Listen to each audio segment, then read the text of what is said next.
कोमल, मधुर और मनोहर वचन कहकर श्री राम जी अपने छोटे भाई लक्ष्मण को यज्ञ भूमि की रचना दिखलाते हैं, जिनकी आज्ञा पाकर माया लवनिवेश में ब्रह्मांडों के समूह रच डालती है। वहीं दिनों पर दया करने वाले श्री राम जी भक्ति के कारण धनुष यज्ञशाला को चकित होकर देख रहे हैं। इस प्रकार सब कौतुक देखकर वे गुरु के पास चले। देर हुई जानकर उनके मन में डर है। जिनके भय से डर को भी डर लगता है, वही प्रभु भजन का प्रभाव दिखला रहे हैं। उन्होंने कोमल, मधुर और सुंदर बातें कहकर बालकों को जबरदस्ती विदा किया। फिर भय, प्रेम, विनय और बड़े संकोच के साथ दोनों भाई गुरु के चरण कमलों में सिर नवाकर आज्ञा पाकर बैठे। रात्रि का प्रवेश होते ही संध्या के समय मुनि ने आज्ञा दी। तब सबने संध्या वंदन किया।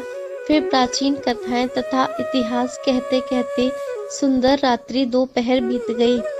तब श्रेष्ठ मुनि ने जाकर शयन किया। दोनों भाई उनके चरण दबाने लगे। जिनके चरण कमलों के लिए वैराग्यवान पुरुष भी भांति भांति के जप और योग करते हैं, वे ही दोनों भाई मानो प्रेम से जीते हुए प्रेम पूर्वक गुरु जी के चरण कमलों को दबा रहे हैं। मुनि ने बार बार आज्ञा दी। तब श्री रघुनाथ जी ने जाकर शयन किया। श्री राम जी के चरण कमलों को हृदय से लगाकर भय और प्रेम सहित परम सुख का अनुभव करते हुए लक्ष्मण जी उनको दबा रहे हैं। प्रभु श्री रामचंद्र जी ने बार बार कहा, हे तात, अब सो जाओ। तब वे उन चरण कमलों को हृदय में धरकर लेट रहे हैं। रात बीतने पर मुर्गे का शब्द कानों से सुनकर लक्ष्मण जी उठे। जगत के स्वामी सुजान श्री रामचंद्र जी भी गुरु से पहले ही जाग गए। सब शौच क्रिया करके वे जाकर नहाए। फिर संध्या, अग्निहोत्रादि आदि नित्य कर्म समाप्त करके उन्होंने मुनि को मस्तक नवाया। पूजा का समय जानकर गुरु की आज्ञा पाकर दोनों भाई फूल लेने चले। उन्होंने जाकर राजा का सुंदर बाग देखा, जहाँ बसंत ऋतु लुभाकर रह गई है। मन को लुभाने वाले अनेक वृक्ष लगे हैं। रंग बिरंगी उत्तम लताओं के मंडप छाए हुए हैं। नए पत्तों, फलों और फूलों से युक्त सुंदर वृक्ष अपनी संपत्ति से कल्प वृक्ष को भी लजा रहे हैं। पपीहे, कोयल, तोते, चकोर आदि पक्षी मीठी बोली बोल रहे हैं और मोर सुंदर नृत्य कर रहे हैं। बाग के बीचों बीच सुहावना सरोवर सुशोभित है, जिसमें मणियों की सीढ़ियां विचित्र ढंग से बनी है। उसका जल निर्मल है, जिसमें अनेक रंगों के कमल खिले हुए हैं। जल के पक्षी कलरव कर रहे हैं और भ्रमर गुंजार कर रहे हैं। बाग और सरोवर को देखकर प्रभु श्री रामचंद्र जी भाई लक्ष्मण सहित हर्षित हुए। यह बाग वास्तव में परम रमणीय है, जो श्री रामचंद्र जी को सुख दे रहा है। चारों ओर दृष्टि डालकर और मालियों से पूछकर वे प्रसन्न मन से पत्र पुष्प लेने लगे। उसी समय सीता जी वहां आई। माता ने उन्हें गिरजा जी की पूजा करने के लिए भेजा था। साथ में सब सुंदरी और सयानी सखियां हैं, जो मनोहर वाणी से गीत गा रही हैं। सरोवर के पास गिरजा जी का मंदिर सुशोभित है, जिसका वर्णन नहीं किया जा सकता। देखकर मन मोहित हो जाता है। सखियों सहित सरोवर में स्नान करके सीता जी प्रसन्न मन से गिरजा जी के मंदिर में गईं। उन्होंने बड़े प्रेम से पूजा की और अपने योग्य सुंदर वर मांगा। एक सखी सीता जी का साथ छोड़कर फुलवाड़ी देखने चली गई थी। उसने जाकर दोनों भाइयों को देखा और प्रेम में विवल होकर वह सीता जी के पास आई। सखियों ने उसकी दशा देखी कि उसका शरीर पुलकित है और नेत्रों में जल भरा है। सब कोमल वाणी से पूछने लगी कि अपनी प्रसन्नता का कारण बता। उसने कहा, दो राजकुमार बाग देखने आए हैं। किशोर अवस्था के हैं और सब प्रकार से सुंदर हैं। वे सांवले और गोरे रंग के हैं। उनके सौंदर्य को मैं कैसे बखान कर कहूँ।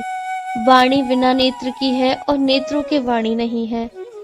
यह सुनकर और सीता जी के हृदय में बड़ी उत्कंठा जानकर सब सयानी सखियां प्रसन्न हुई। तब एक सखी कहने लगी, हे सखी, ये वही राजकुमार हैं जो सुना है कि कल विश्वामित्र मुनि के साथ आए हैं और जिन्होंने अपने रूप की मोहिनी डालकर नगर के स्त्री पुरुषों को अपने वश में कर लिया है। जहाँ तहाँ सब लोग उन्हीं की छवि का वर्णन कर रहे हैं। अवश्य उन्हें देखना चाहिए, वे देखने ही योग्य हैं। उसके वचन सीता जी को अत्यंत ही प्रिय लगे और दर्शन के लिए उनके नेत्र अकुला उठे। उसी प्यारी सखी को आगे करके सीता जी चली। पुरानी प्रीति को कोई लख नहीं पाता। नारद जी के वचनों का स्मरण करके सीता जी के मन में पवित्र प्रीति उत्पन्न हुई। वे चकित होकर सब ओर इस प्रकार देख रही हैं मानो डरी हुई मृगछोनी इधर उधर देख रही हो। कंकण, करघनी और पायजेब के शब्द सुनकर श्री रामचंद्र जी हृदय में विचार कर लक्ष्मण से कहते हैं, मानो कामदेव ने विश्व को जीतने का संकल्प करके डंके पर चोट मारी है। ऐसा कहकर श्री राम जी ने फिरकर उस ओर देखा।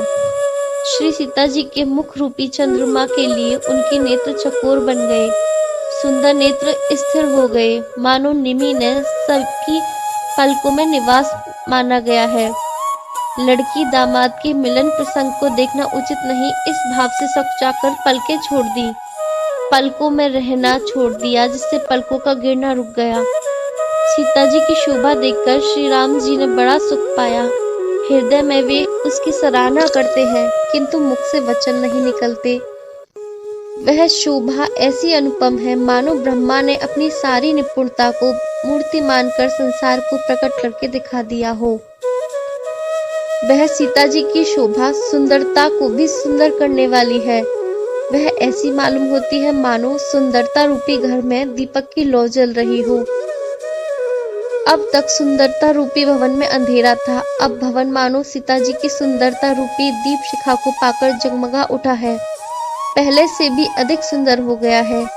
सारी उपमाओं को तो कवियों ने झूठा कर रखा है। मैं जनक नंदिनी श्री सीता जी की किससे उपमा दूं? इस प्रकार हृदय में सीता जी की शोभा का वर्णन करके और अपनी दशा को विचार कर प्रभु श्री रामचंद्र जी पवित्र मन से अपने छोटे भाई लक्ष्मण से समयानुकूल वचन बोले, हे तात, यह वही जनक जी की कन्या है जिसके लिए धनुष यज्ञ हो रहा है। सखियां इसे गौरी पूजन के लिए ले आई हैं। यह फुलवाड़ी में प्रकाश करती हुई फिर रही है, जिसकी अलौकिक सुंदरता देखकर स्वभाव से ही पवित्र मेरा मन शुद्ध हो गया है। वह सब कारण तो विधाता जाने, किंतु हे भाई सुनो, मेरे मंगलदायक अंग फड़क रहे हैं। रघुवंशियों का यह सहज स्वभाव है कि उनका मन कभी कुमार्ग पर पैर नहीं रखता। मुझे तो अपने मन का अत्यंत ही विश्वास है कि जिसने स्वप्न में भी पराई स्त्री पर दृष्टि नहीं डाली है। रण में शत्रु जिनकी पीठ नहीं देख पाते, पराई स्त्रियां जिनके मन और दृष्टि को नहीं खींच पाती, और भिखारी जिनके यहाँ से ना ही नहीं पाते, ऐसे श्रेष्ठ पुरुष संसार में थोड़े हैं। यो श्री राम जी छोटे भाई से बातें कर रहे हैं, पर मन सीता जी के रूप में लुभाया हुआ उनके मुख रूपी कमल के छवि रूप मकरंद रस को भौरे की तरह पी रहा है। सीता जी चकित होकर चारों ओर देख रही हैं। मन इस बात की चिंता कर रहा है कि राजकुमार कहाँ चले गए। बाल मृगनयनी सीता जी जहाँ दृष्टि डालती हैं, वहां मानो श्वेत कमलों की कतार बरस जाती है। तब सखियों ने लता की ओट में सुंदर श्याम और गौर कुमारों को दिखलाया। उनके रूप को देखकर नेत्र ललचा उठे। वे ऐसे प्रसन्न हुए मानो उन्होंने अपना खजाना पहचान लिया। श्री रघुनाथ जी की छवि देखकर नेत्र थकित हो गए, पलकों ने भी गिरना छोड़ दिया। अधिक स्नेह के कारण शरीर विवल हो गया, मानो शरद ऋतु के चंद्रमा को चकोरी देख रही हो। नेत्रों के रास्ते श्री रामचंद्र जी को हृदय में लाकर चतुर्शिरोमणि जानकी जी ने पलकों के किवाड़ लगा दिए। जब सखियों ने सीता जी को प्रेम के वश जाना, तब वे मन में सकुचा गईं, कुछ कह नहीं सकती थीं। उसी समय दोनों भाई लता मंडप में से प्रकट हुए, मानो दो निर्मल चंद्रमा बालकों के पर्दे को हटाकर निकले हों। दोनों सुंदर भाई शोभा की सीमा है। उनके शरीर की आभा नीले और पीले कमल की सी है। सिर पर सुंदर मोरपंख सुशोभित है। उनके बीच बीच में फूलों की कलियों के गुच्छे लगे हैं। माथे पर तिलक और पसीने की बूंदें शोभायमान है। कानों में सुंदर भूषणों की छवि छाई है। टेढ़ी भौहें और घुंघराले बाल हैं। नए लाल कमल के समान रत्नारी नेत्र है। थोड़ी, नाक और गाल बड़े सुंदर हैं और हंसी की शोभा मन को मोल लिए लेती है। मुख की छवि तो मुझसे कहीं ही नहीं जाती, जिसे देखकर बहुत से कामदेव लजा जाते हैं। वक्ष स्थल पर मणियों की माला है, शंख के सदृश सुंदर गला है, कामदेव के हाथी के बच्चे की सूंड के समान भुजाएं हैं, जो बल की सीमा है, जिसके बाएं हाथ में फूलों सहित दोना है। हे सखी, वह सांवला कुंवर तो बहुत ही सलोना है।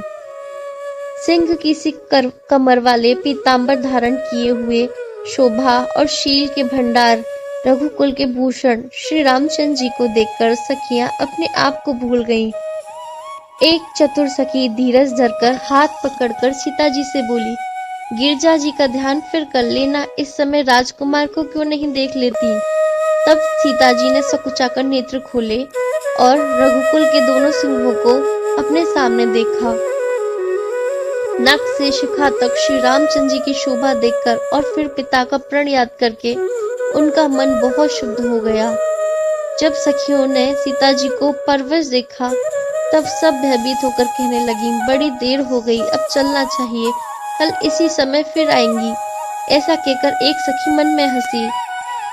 सखी की यह रहस्य भरी वाणी सुनकर सीता जी सकचा गईं। देर हो गई जान उन्हें माता का भय लगा।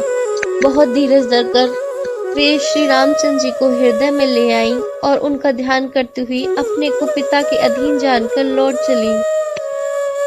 मृग, पक्षी और वृक्षों को देखने के बहाने सीता जी बार बार घूम जाती हैं और श्री रामचंद्र जी की छवि देख देख कर उनका प्रेम कम नहीं बढ़ रहा है, अर्थात बहुत ही बढ़ता जाता है। शिव जी के धनुष को कठोर जानकर वे विसूरती अर्थात मन में विलाप करती हुई हृदय में श्री राम जी की सांवली मूर्ति को रखकर चली। शिव जी के धनुष की कठोरता का स्मरण आने से उन्हें चिंता होती थी कि ये सुकुमार रघुनाथ जी उसे कैसे तोड़ेंगे। पिता के प्रण की स्मृति से उनके हृदय में शोभ था ही, इसलिए मन में विलाप करने लगी। प्रेमवश ऐश्वर्य की विस्मृति हो जाने से ही ऐसा हुआ।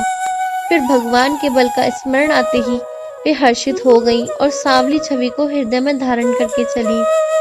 प्रभु श्री रामचंद्र जी ने जब सुख, स्नेह, शोभा और गुणों की खान श्री जानकी जी को जाती हुई जाना, तब परम प्रेम की कोमल चाही बनाकर उनके स्वरूप को अपने सुंदर चित्त रूपी भित्ति पर चित्रित कर लिया। सीता जी पुनः भवानी जी के मंदिर गईं और उनके चरणों की वंदना करके हाथ जोड़कर बोली, हे श्रेष्ठ पर्वतों के राजा हिमाचल की पुत्री पार्वती, आपकी जय हो, जय हो। हे महादेव जी के मुख रूपी चंद्रमा की चकोरी, आपकी जय हो। हे हाथी के मुख वाले गणेश जी और 6 मुख वाले स्वामी कार्तिक जी की माता, हे जगत जननी, हे बिजली की सी कांति युक्त शरीर वाली, आपकी जय हो। आपका न आदि है, न मध्य है, न अंत है। आपके असीम प्रभाव को वेद भी नहीं जानते। आप संसार को उत्पन्न, पालन और नाश करने वाली हैं, विश्व को मोहित करने वाली और स्वतंत्र रूप से विहार करने वाली हैं। पति को इष्ट देव मानने वाली श्रेष्ठ नारियों में हे माता आपकी प्रथम गणना है। आपकी अपार महिमा को हजारों सरस्वती और शेष जी भी नहीं कह सकते। हे वर देने वाली, हे त्रिपुर के शत्रु, शिव जी की प्रिय पत्नी, आपकी सेवा करने से चारों फल सुलभ हो जाते हैं। हे देवी, आपके चरण कमलों की पूजा करके देवता, मनुष्य और मुनि सभी सुखी हो जाते हैं। मेरे मनोरथ को आप भली भांति जानती हैं, क्योंकि आप सदा सबके हृदय रूपी नगरी में निवास करती हैं। इसी कारण मैंने उसको प्रकट नहीं किया। ऐसा कहकर जानकी जी ने उनके चरण पकड़ लिए। गिरजा जी सीता जी के विनय और प्रेम के वश में हो गईं। उनके गले की माला खिसक पड़ी और मूर्ति मुस्कुराई। सीता जी ने आदर पूर्वक उस प्रसाद को सिर पर धारण किया। गौरी जी का हृदय हर्ष से भर गया और वे बोली, हे सीता, हमारी सच्ची आशीष सुनो, तुम्हारी मनोकामना पूर्ण होगी। नारद जी का वचन सदा पवित्र और सत्य है। जिसमें तुम्हारा मन अनुरक्त हो गया वही वर तुम्हें मिलेगा। जिसमें तुम्हारा मन अनुरक्त हो गई वही स्वभाव से ही सुंदर सांवला वर तुमको मिलेगा। वह दया का खजाना और सुजान है, तुम्हारे शील और स्नेह को जानता है, इस प्रकार श्री गौरी जी का आशीर्वाद सुनकर जानकी जी समेत सब सखियां हृदय में हर्षित हुई।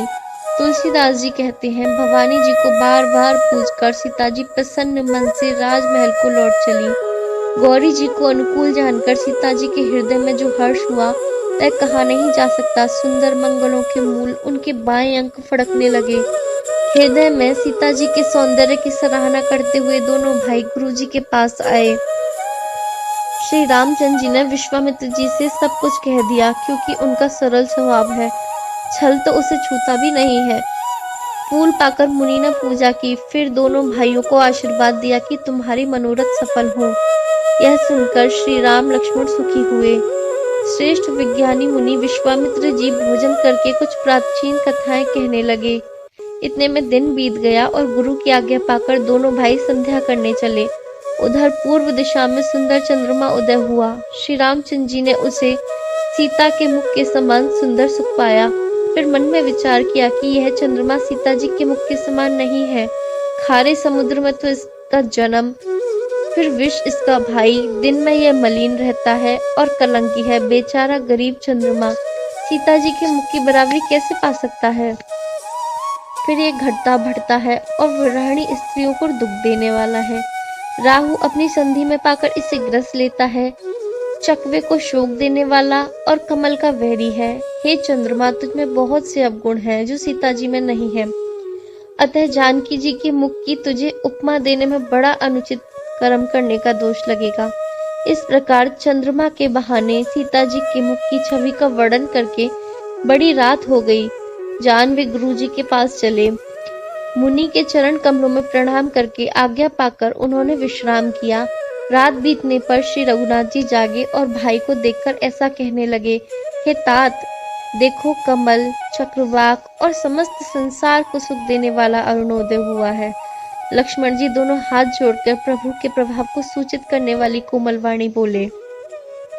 अरुणोदय होने से कुमुदिनी सकुचा गई और तारागणों का प्रकाश फीका पड़ गया। जिस प्रकार आपका आना सुनकर सब राजा बलहीन हो गए हैं।